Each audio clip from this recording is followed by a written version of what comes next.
Today's question comes from David in the United Kingdom. David asks, "Hi, I'm noticing more people are using the API for their blog to pull the latest X posts up to the front page of their website. This gives a refreshing feel to the homepage, but is this considered duplicate?"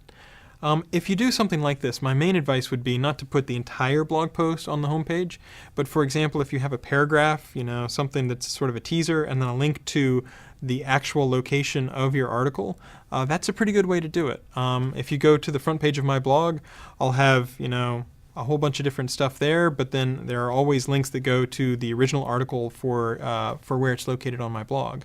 So, as long as you don't have a completely duplicate blog post where the whole thing is completely there, it shouldn't be an issue. But even then, Google for the most part is able to disambiguate and say, oh, this is a page that's refreshing pretty often. We have a pretty good idea that the actual content is linked to on these following pages. Those are just some best practices. I would tend to just show excerpts rather than the full blog post if you're doing it on a completely separate page. But it is very common for people to have their main blog and have the full text of their posts right there on the main page, and that works completely fine. So those are very similar situations, and in general, people haven't reported huge problems with that. So I think that that's perfectly fine to do.